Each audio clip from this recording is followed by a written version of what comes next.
Hi guys, welcome to Bubbly explains. तो मरजाना इसी घर में रहना चाहती है और आतिश उसे बोल रहा है कि तुम यहाँ से भाग जाओगी, तुम यहाँ पर नहीं रह सकती। तो वो उसको मनाने के लिए ना वो मतलब सब कुछ ऐसे बहुत अच्छा अच्छा दिखा रही होती है और सब्जियाँ खा रही होती है। वो बोलती है कि वाओ आतिश, देखो कितनी टेस्टी सब्जी है, तुम भी खाकर देखो।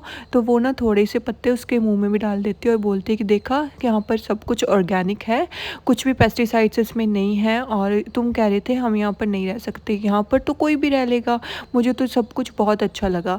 तो आतिश ना वहाँ पर खड़ा स्माइल करता रहता है। फिर वो बोलती है कि ये तुम झूठ बोल रहे हो ना, मुझे सब पता चल रहा है। वो बोलता है कि क्या हुआ, मैंने तो कुछ किया ही नहीं।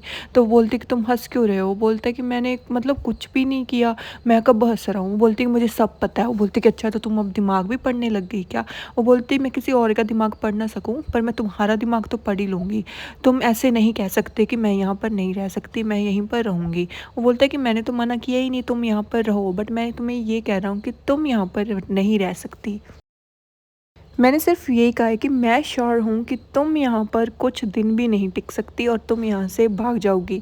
तो वो ना उसकी तरफ ऐसे देखता रहता है। तो मरजाना से बोलती है कि बिल्कुल भी नहीं, तुम ये सब ना कह कर ना पछताओगे कि तुमने मुझसे ये सब कहा, मैं यहाँ से कभी भी नहीं जाने वाली।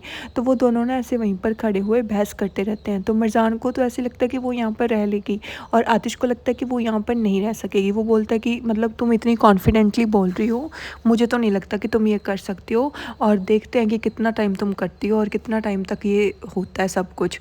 वो बोलती है कि तुम देखो तो सही मैं क्या करती हूँ। फिर उसके बाद ना मिर्ज़ान कहती है कि तुम्हें क्या लगता है कि मैं यहाँ पर रह नहीं सकती क्या, मैं इतनी फ़रज़ाइल हूँ। मैं इतनी भी फ़रज़ाइल नहीं हूँ, मैं यहाँ से मतलब जाऊँगी नहीं, बिल्कुल भी नहीं जाऊँगी। तो आतिश कहता है कि मुझे सब पता है कि तुम क्या हो क्या नहीं, तो तुम्हें मुझे बताने की ज़रूरत ही नहीं है। वो बोलती है कि मैं तुम्हें गलत प्रूफ करके ही रहूँगी, देखना आतिश, मैं यहाँ से कभी नहीं जाऊँगी। वो बोलते कि अच्छा ठीक है, प्रूफ गलत कर लेना, कोई बात नहीं, मैं वेट कर रहा हूँ बहुत टाइम के लिए जब तक तुम यहाँ से नहीं जाती।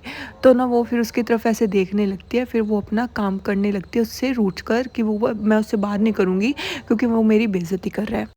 फिर उसको मनाने के लिए ना आतिश उसको ऐसे बैक हग कर लेता, बोलती कि मुझे छोड़ दो, मेरे को तुमसे बात ही नहीं करनी। वो बोलता है कि नहीं मैं नहीं छोड़ूंगा। वो बोलती कि मैंने कहा ना कि मुझे छोड़ दो। तो आतिश ना फिर उसको पकड़ लेता, बोलता है कि मैंने तुम्हें कहा ना कि मैं बिल्कुल भी नहीं छोड़ूंगा तुम्हें, कर लो क्या करना है। फिर ना आतिश उसको अपनी तरफ कर लेता है और उसके ना बाल ठीक करने लगता है। वो बोलता है कि तुम पता है, जब तुम गुस्सा होते हो तुम बहुत प्यारी लगती हो, तो तुम मुझे बहुत ज़्यादा स्वीट लगने लगती हो जब तुम इतनी ज़्यादा गुस्सा हो जाती हो। फिर ना मिर्ज़ान कहती है कि तुम मेरा दिल ना ऐसे नहीं जीत सकते, जस्ट एक वर्ड कहा और मैं, तुम्हें क्या लगता है कि मैं मान जाऊंगी। और ये तुम्हारा स्माइलिंग फेस तो मैं बिल्कुल भी नहीं मानूंगी इस स्माइलिंग फेस से। तो फिर बोलता है कि मुझे क्या करना होगा। तो फिर ना वो उसको ऐसे किस कर देता है और मिर्ज़ान ना वहीं पर खड़ी रहती है, भाई इनका सेट है काम। फिर ना मिर्ज़ान उसे कहते हैं कि अगर तुम मेरी मिन्नतें करोगे ना तो शायद शायद मैं तुम्हें माफ़ कर दूँ। वो बोलता है कि अच्छा ठीक है, कोई बात नहीं, मुझे माफ़ कर दो ना फिर। तो फिर ना जैसे ही मिर्ज़ान टैप ऑन करने लगती है ना, तो उसमें से पानी चल पड़ता है और वो सारा पानी ऊपर तक जाने लगता है। तो मिर्ज़ान ना उस टैप को बंद करते करते ना ऐसे मतलब चिल्ला रही होती है कि आतिश इसको बंद करो, आतिश इसको बंद करो प्लीज़।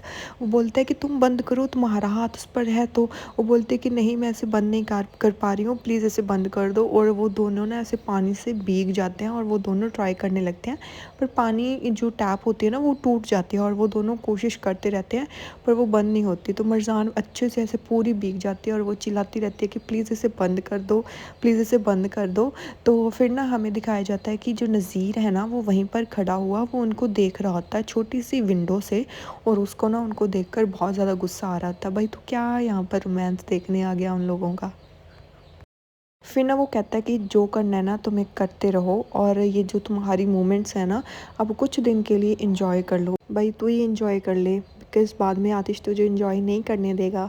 फिर उसके बाद ना वो मतलब वहीं पर देखता रहता है। तो फिर उसके बाद जो मतलब आतिश है ना वो देखता है कि बाहर को से कोई लगता है।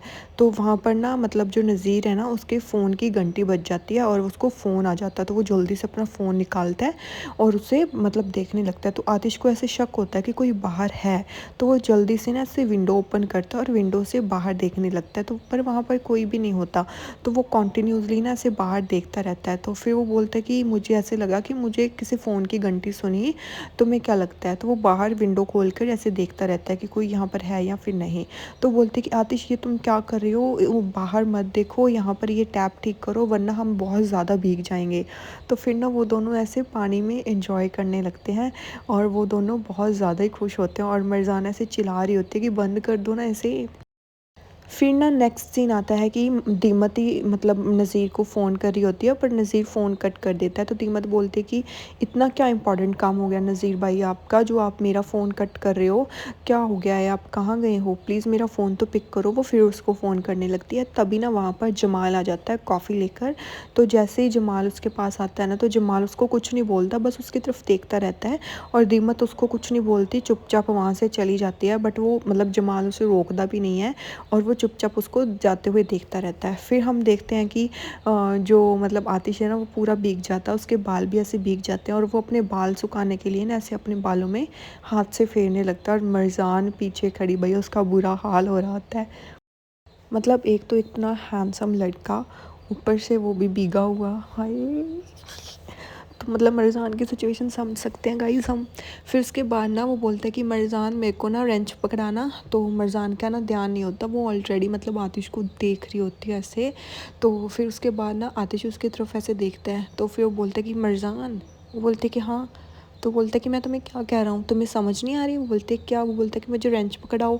तो वो बोलते कि हाँ। तो वो ना उसको मतलब बोलते कि पकड़ाती हूँ बट ना वो जो मांग रहा होता है ना वो नहीं पकड़ाती, उसके अपोजिट वो कोई चीज़ पकड़ा देती है। तो वो बोलता है कि ये क्या है? तो बोलती कि क्या क्या क्या है? तुमने जो मुझसे मांगा था वही तो है। वो बोलता है कि सीरियसली ये क्या है? मैंने तुमसे ये थोड़ी ना मांगा था, मैंने तो तुमसे मतलब रेंच मांगा था।